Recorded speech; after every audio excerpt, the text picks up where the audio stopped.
Poppins. Does anybody know the name of the song? No. For the Birds? For the Birds. Oh, Feed it the wasn't birds. Mary Poppins. Feed the birds. What was it called? Feed the birds. Feed the Birds. Well, because it was 1961, that was the earliest date, so I don't know. I hum to myself.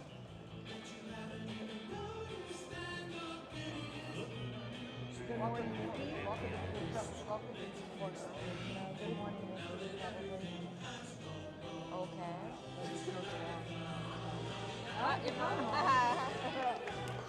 Hum yourself. Do your hamster yourself getting his energy. Yeah, that's what yeah.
On the Walt Disney Archive stage because that's what it's all about. Disney started with these great people, so we really appreciate seeing you come out here. There's tons of things to do, but we really appreciate seeing you and filling the house. So we're in for a treat today, and I wish I could be up here talking with you about it, but we have some better people that are suited to do that. So my friend, I'd love to introduce him. He is best-selling author. He is a recognized Disney historian. He is my friend. And he is also the author of the newest movie, and a book, and I had to write it down because it's so new, Groundbreaking Magic, A Black Woman's Journey Through the Happiest Place on Earth, about our newest Disney legend, Martha Blandy. Well deserved. So I'd like to introduce to you my friend, internationally recognized man of action, Tim O'Day. Hey, everybody! Okay. I don't know about that internationally recognized man of action business. And I owe him money now. Hello, everybody! Hello! How are you? Good. Everybody good? You couldn't get into anything else, so that's why you're here at the end of the day, right? Oh, there were some knowing yeses out there, yeah. Well, I'm so happy you're with us today. This is a thrill for me to do this. How many of you seen me host a lot of things with Richard Sherman and the Sherman Brothers in the past? So this is very personal to me, and I'm so happy that our special guests agreed to do this. So let me bring them out very quickly. So we first have Greg Sherman, who is an That's all, folks. Writer, producer, composer, director. He has written and produced shows for the Comedy Channel, for Fox Sports, Lifetime, ABC, CBS, NBC, any other letter you can come up with. He worked on Win Ben Stein's Money, which was one of my favorite game shows of a while back. Sports Geniuses and Boston Common. And Jeff Sherman is a successful and accomplished screenwriter as well. He's written films and TV shows for Universal, Paramount, Disney, and the great Norman Lear. Come on, right? And he's also a very gifted composer. His writing credits include Up the Creek, Vine Street, Revenge of the Nerds. Remember Revenge of the Nerds? Come on. And great shows like Boy Meets World, Family Rules, The Enchanted Musical Playhouse, Turner and Hooch, Katie Sullivan, and the Au Pair series on the ABC Family Channel. And most importantly, Greg and Jeff directed the 2009 documentary, The Boys, the Sherman Brothers story. How many of you have seen The Boys? How many of you have not seen The Boys? Out. So you've heard of the Sherman Brothers? Yes. Welcome the Sherman cousins. Please welcome Jeff and Greg Sherman.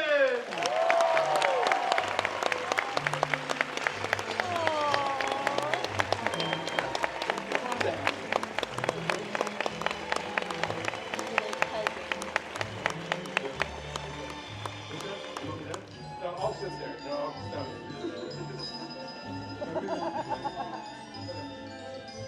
now, I have to say, that was a little rowdy applause, and you know, we have a section down here that's a little vocal. Greg, who are these people? I don't know. I disavow them completely. And Jeff, who are these people?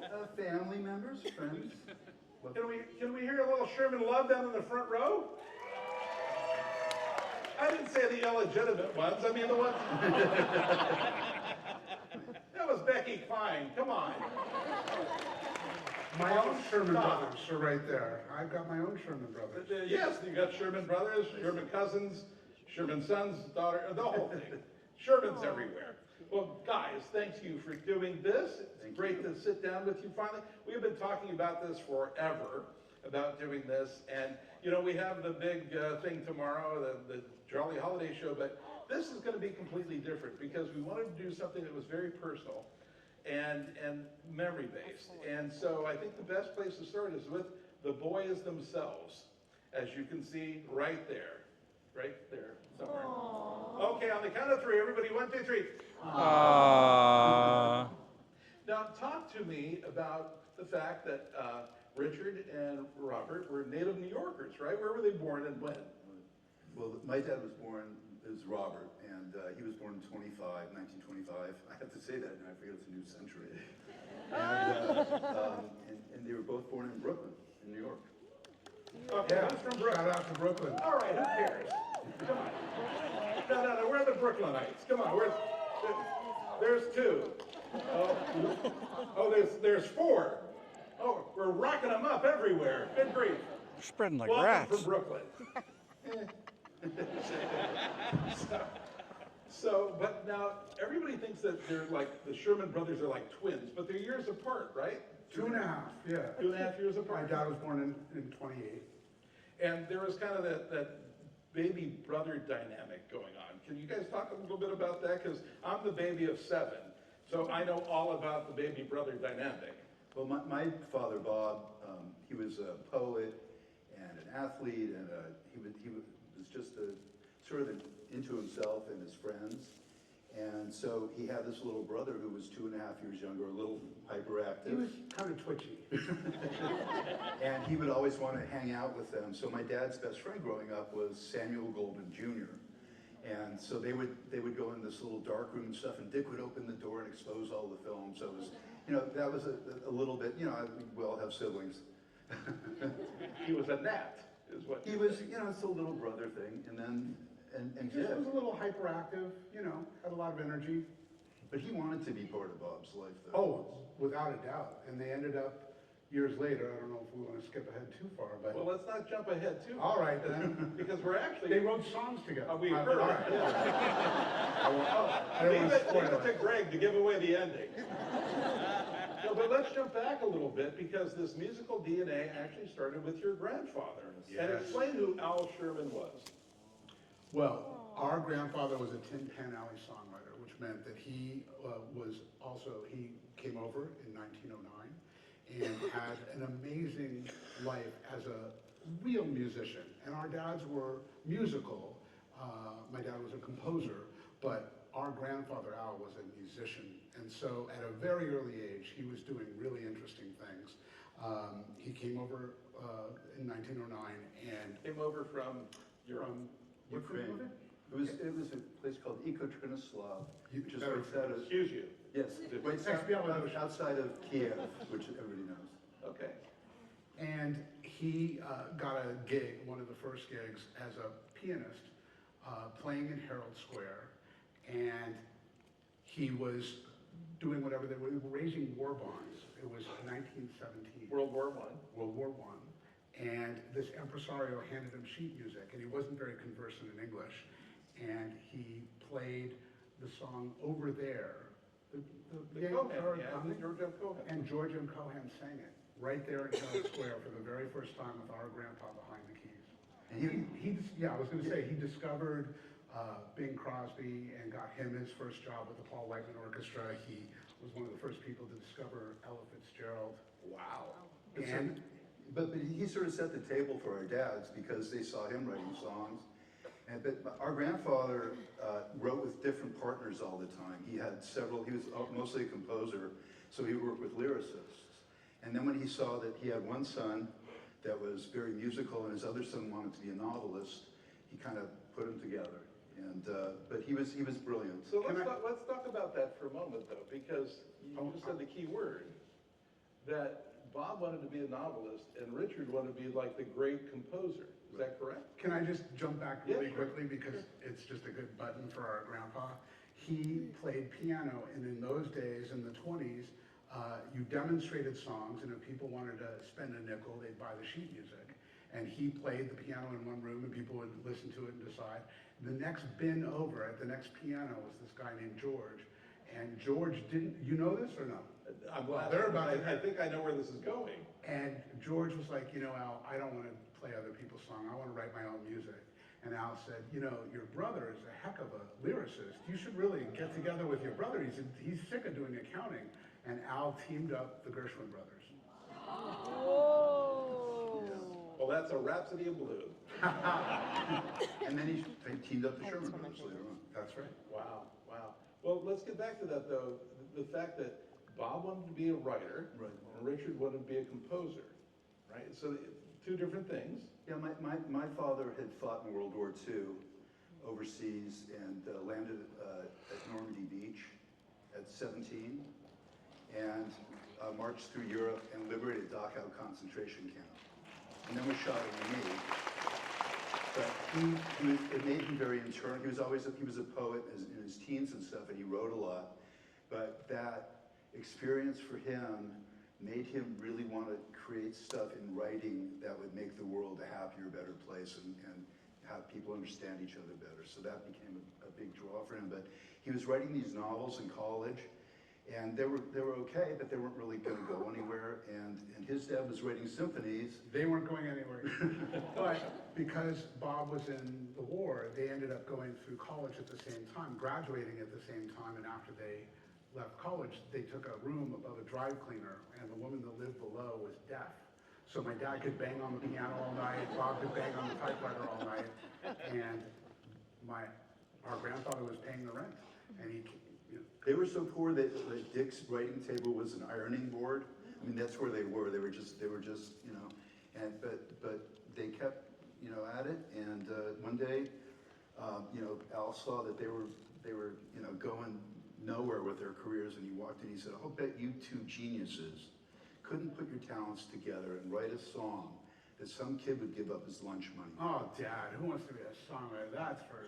And so he challenged them. He threw down the gauntlet, and they took it, and they wrote songs, and he was very tough with them. He said, no, over and over and over again. And they finally wrote one song called "Gold Can Buy Anything But Love." And there was a country singer at the time, a huge one named Gene Autry. Anybody here, Gene Autry? Nope. He was at the right place to Yeah. talk He that. had a radio show, and he owned an Angel Stadium over yeah, there. you may have heard of that. All right, stop.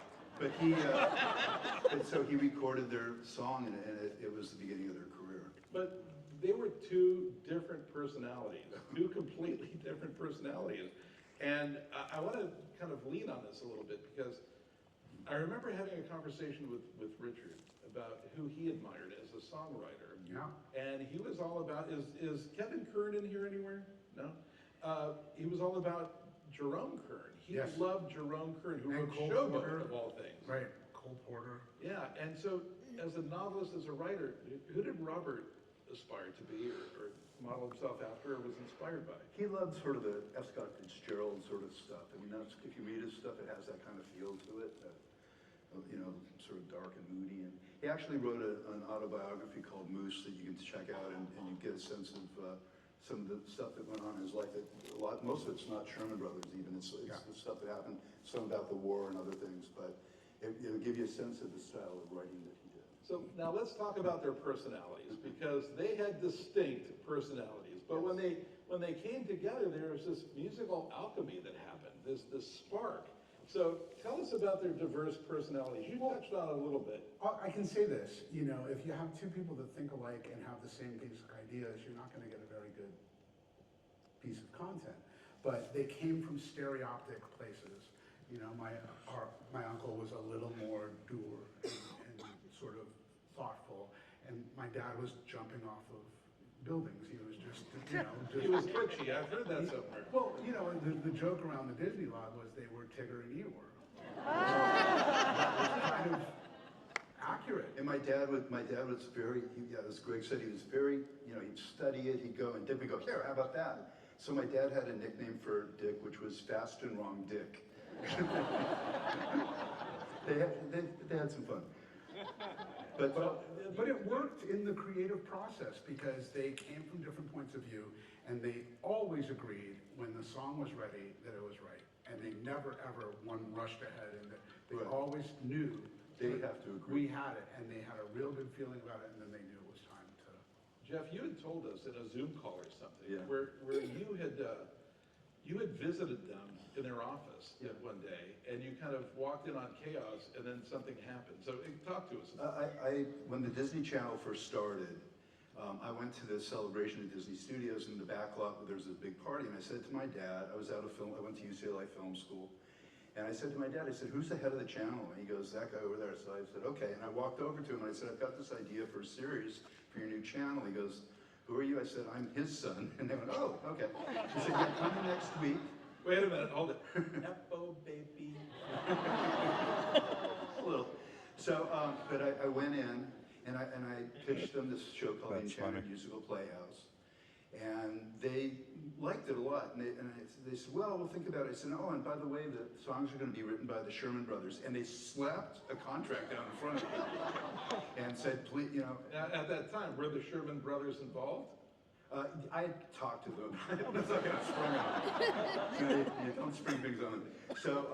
So I went, and I was all excited to do this. So the first story we were doing was the Velveteen Rabbit. You probably all know that children's story. And I made a deal with the Osmond family. So I was working with Jimmy Osmond, Donnie Osmond, and Marie was going to play the Velveteen Rabbit. So we knew all this coming into it. And I said to my dad, I was producing the show with Jimmy and Donnie, and I said, how do I work with you? He said, get 3 of the same storybook, drop one at your uncle's house, drop one at my house, you keep one. So I went, we lived 7 blocks apart, and I didn't know exactly which house it was because I'd never been there. It's the longest. If you see The Boys, you'll understand. And so I got up, I was all excited the day, you know, I'd been on sets and recording sessions with my dad and all that.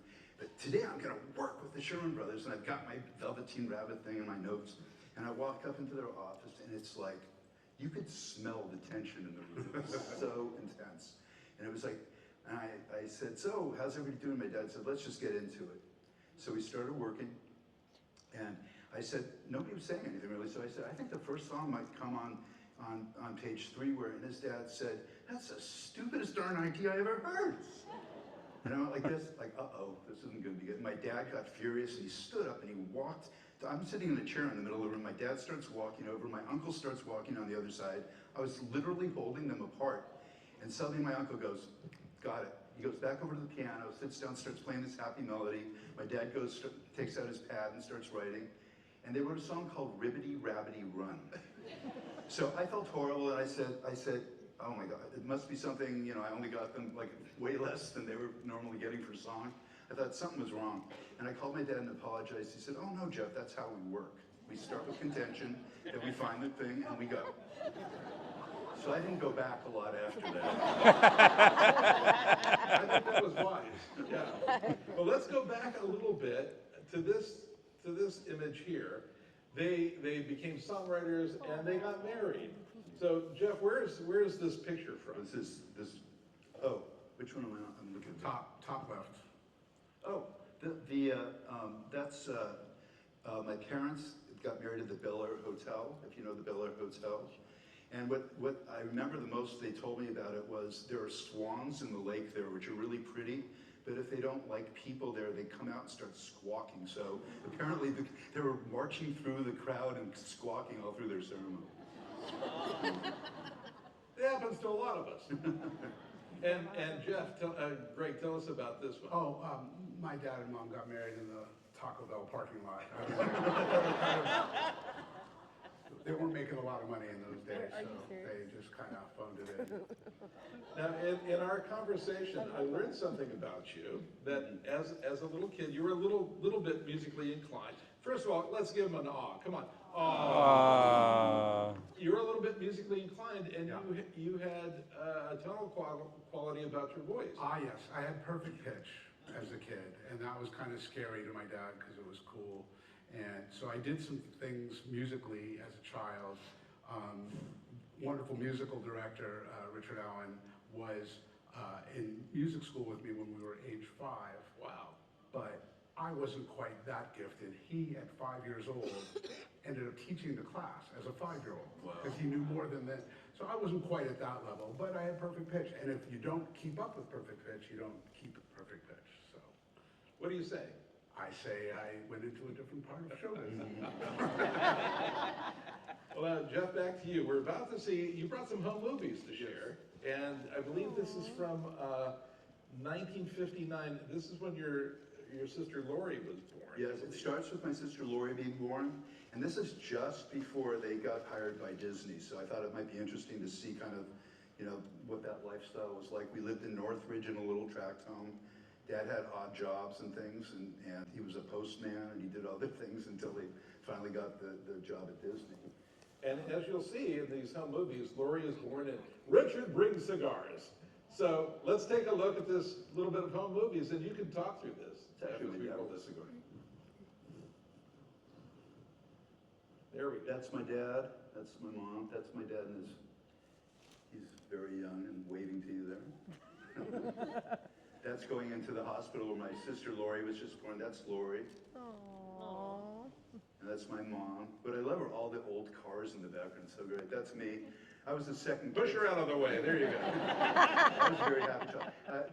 I was the second child, so they had movies of every inch of Lori's first 2 years. I come in about 2. They didn't take any movies of me till I'm riding the bike. So that's us on our street. My best friend was in the red pants behind me there. We're writing a script now. Kite flying. Yeah. More pile on Daddy. That was a big thing. Now that's my sister Tracy who joined the pile. Let's see. Tracy's first birthday, and And who could Santa be? I'll reveal. Okay, it's me.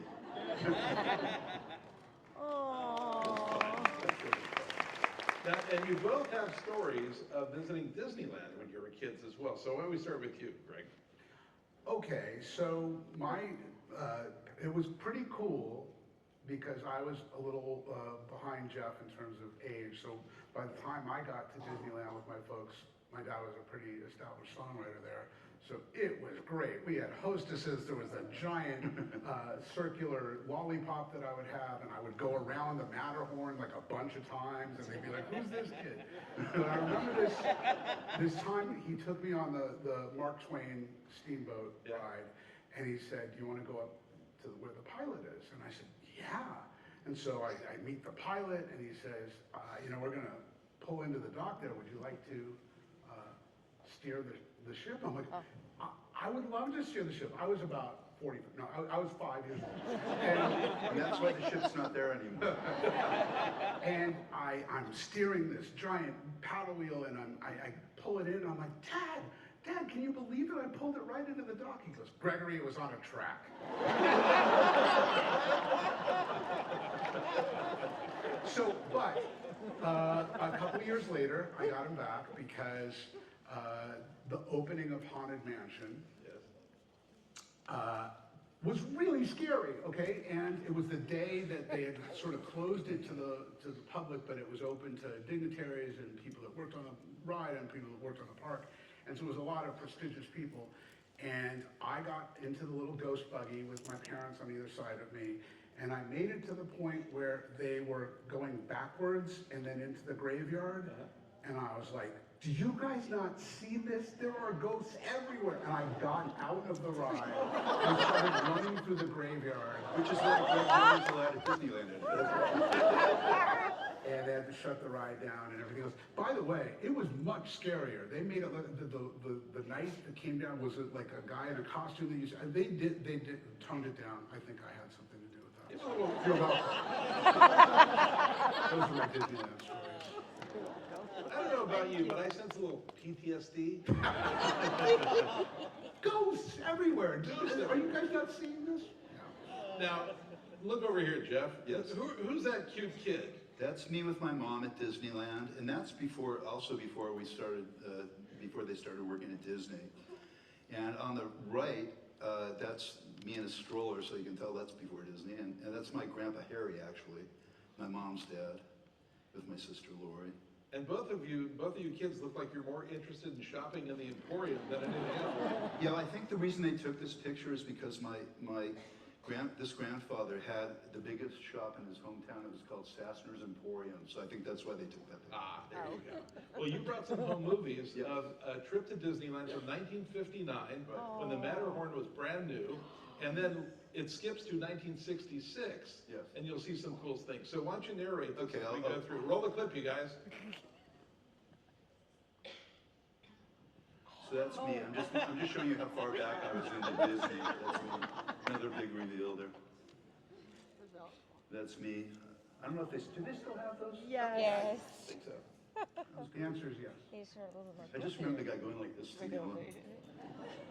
And that's us waving at the castle. And that's what the castle looked like back then. And your dad is shooting all this. Yeah, right? this is all shot by my dad.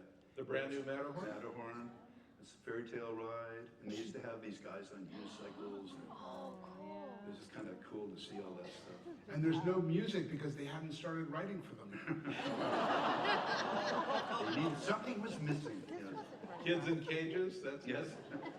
Oh my Now, God, there's a look at cool this shot peacock. here coming up where you see the submarine ride, and I froze on it for a minute because they used to have live mermaids. Remember that? I love how he paused That's right the there. Jungle Cruise. Jungle Cruise, and that's my mom with me. And You're into feathers. I'm going, is Greg really driving this boat? And that's me with Dad on Dumbo. And then after that, right after this, they got hired by Walt Disney. So then, I guess it's going. Now, let's go. Let's keep going with the video. Okay. There we go. So this is now I get the tour guide. It's my first date in a car. And we're going, what I found interesting about this is my dad shot this of Small World, and this is right after it opened. So it's kind of cool that he had. The Mary Poppins mural. Yeah. Cool, huh? Awesome. So by the early 1960s, you know, Richard and Robert were pretty much ensconced in the studio. They weren't staff writers officially yet, but they were getting work. No, they were, actually. I thought they became staff writers right before Poppins, or right? That was early.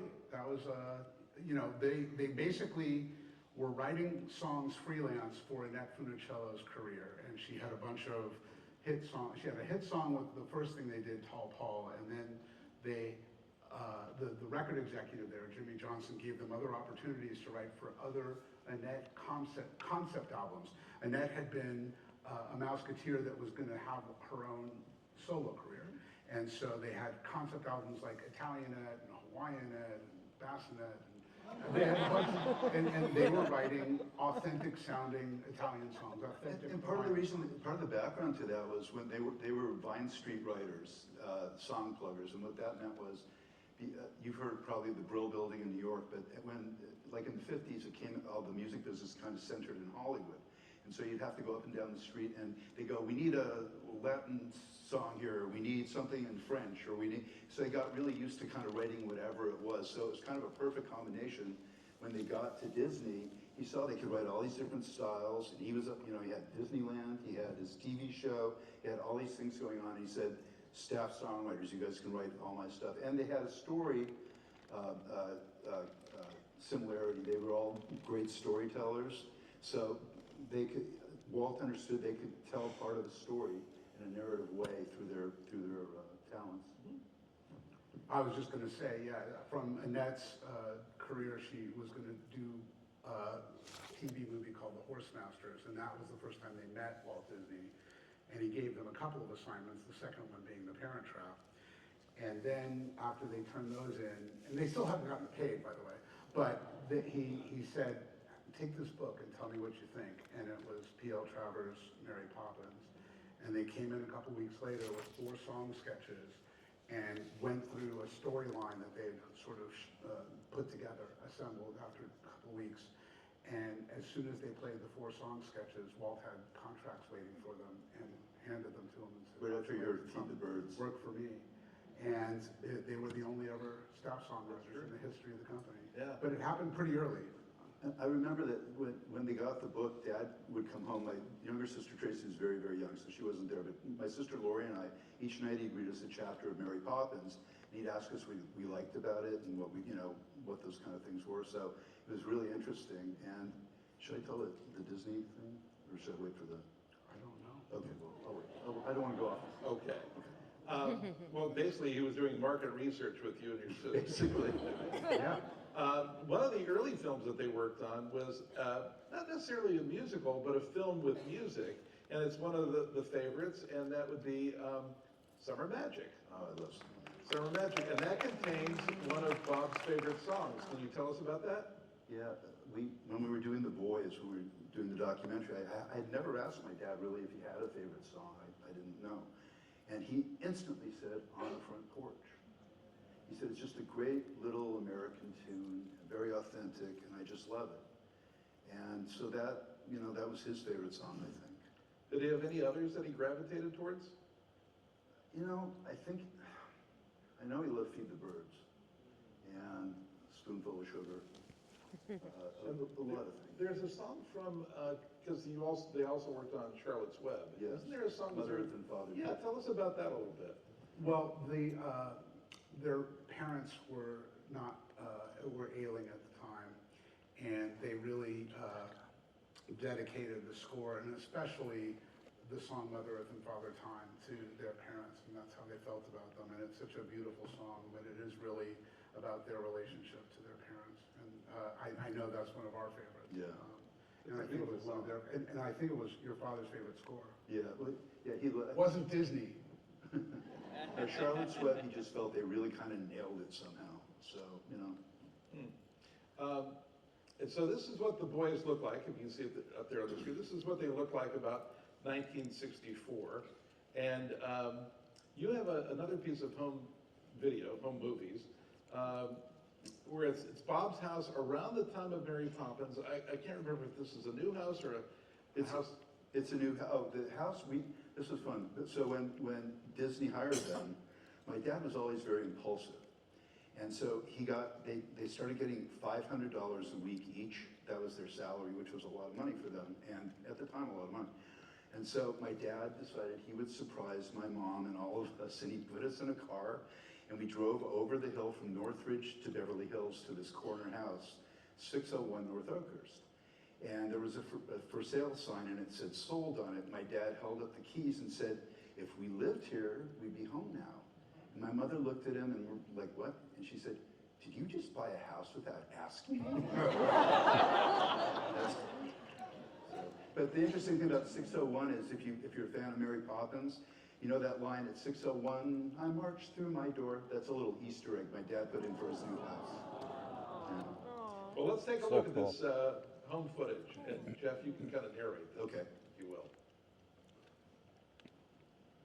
So this will be, this is 601 Oakhurst. You'll see I'm a little hyper myself. There you go. A very talented feet is one of my sons.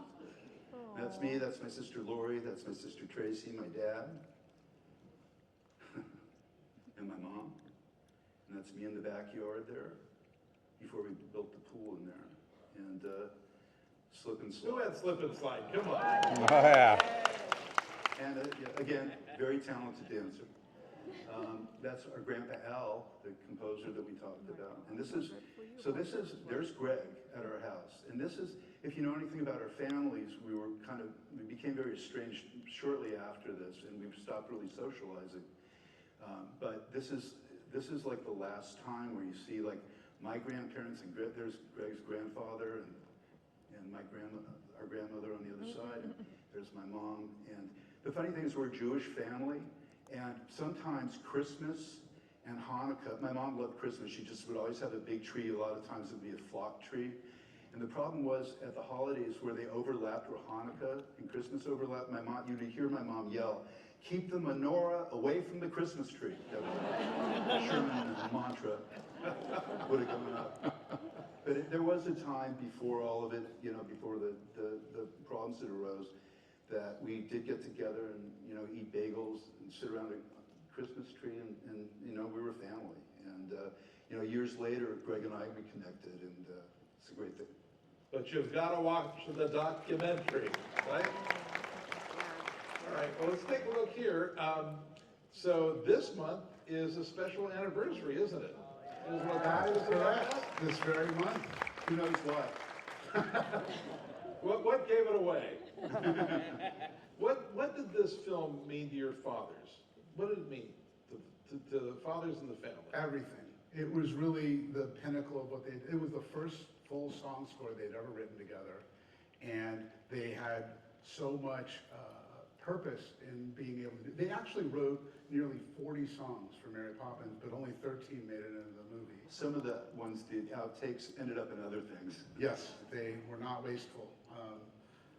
And they really had every accolade you could possibly imagine from that, and just the self-worth of being able to collect 2 Academy Awards in one night. And it was very interesting about my dad, because he was always the jolly, kind of upbeat one.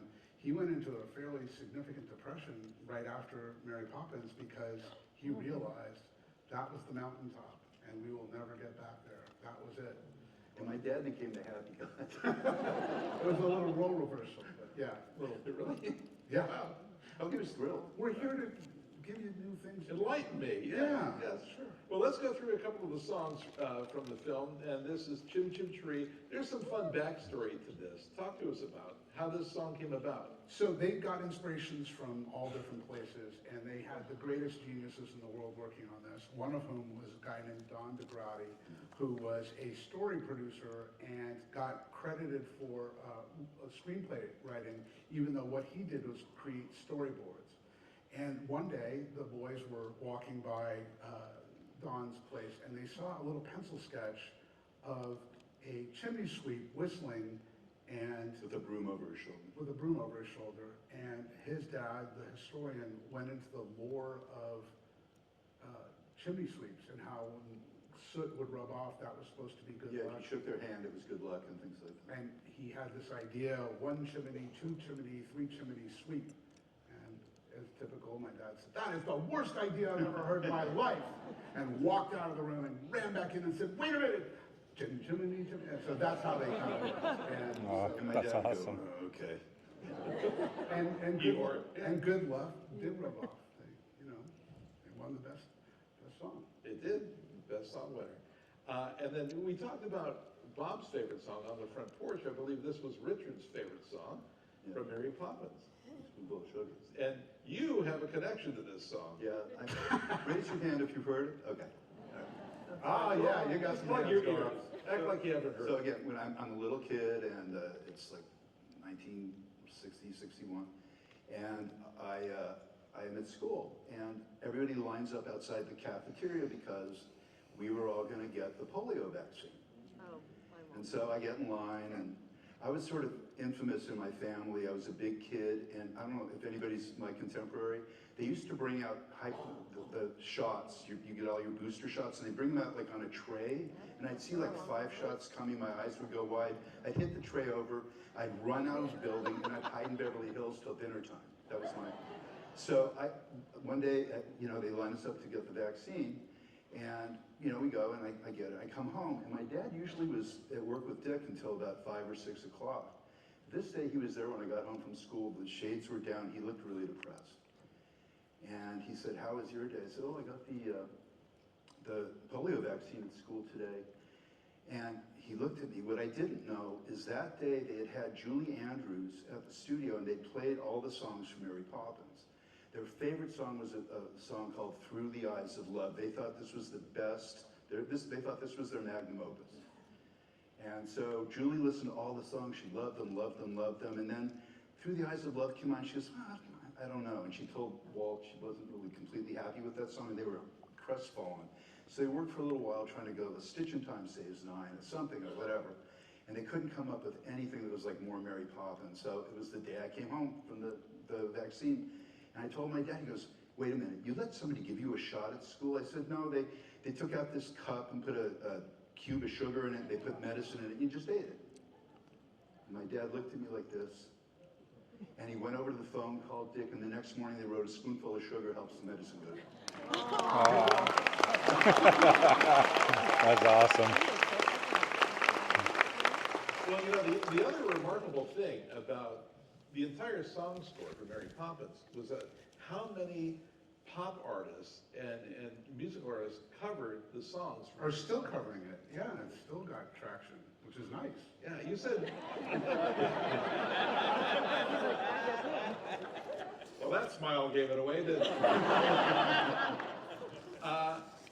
Didn't you say like one of your favorites is the Duke Ellington cover? Love that, top to bottom. Duke Ellington did the entire score as a concept album and did it in his own inimitable style, and it's wonderful. There's also songs covered by Louis Armstrong. Yeah.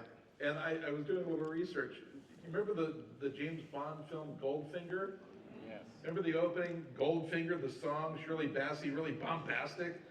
So Shirley Bassey covered some song out of Mary Poppins. I couldn't figure out which one, but I can't imagine Shirley Bassey singing Feed the Birds. No. This doesn't work, Feed the birds. Now, another Sherman had a connection to a song from the film. Tell us about that. Yes. So our grandfather, when our dads were little boys, one of his hobbies was to build kites from scratch. And he would get mucilage and string and paper, and that was a way of bringing the family together. And when our dads were thinking about how they could fashion an ending for Mary Poppins, and she's gonna leave, and that mending the kite and putting the family back together felt like a great metaphor. And his father was a photographer. And yeah, so he took those black and white pictures of our grandpa out there making kites. Those were taken by my dad to show Disney the process of making the kite and all that kind of stuff. So those are actually kind of historical pictures with our dad. And the first version of Let's Go Fly a Kite was in 4/4 time with paper and tuffing and string. And you didn't know that, right? Okay, good. I'm here to help. Well, don't make me look stupid. And Walt said to them, you know, that can end your Broadway musical, but that's not ending my picture. And he put it in 3/4 time, in Walt's time. And that's the song we have today. Walt's time. That's correct. There you go. Now, in putting this show together, you guys shared with me a photo, and I think I asked you, and literally my question was, what the hell is this? So tell us what this is. Oh, yeah, so my dad and Dick hung out about a year ago, and we had this wonderful afternoon together, and Dick dragged that out because Julie had won the Academy Award for Best Actress. The crew felt really badly because Dick had worked his tail off to be a dancer and a one-man band and everything else. So the crew made him the Chimney Sweep Award, and he is so proud of that day. There they are sharing it. Well, we know the Academy Award as the Oscar. What is this called? The Burt. I just made that up. I think that. No, you did not. No, you did not. Now, there's another story that involves you. You could have broken the picture with this. You ran into Walt in the commissary after getting a tour of the sets. Pick it up from there. So you know, I mentioned my dad had read me all these stories, and it was so magical. And then he kept telling me, like, oh, you can't believe what's going on at the studio. We have these wizards.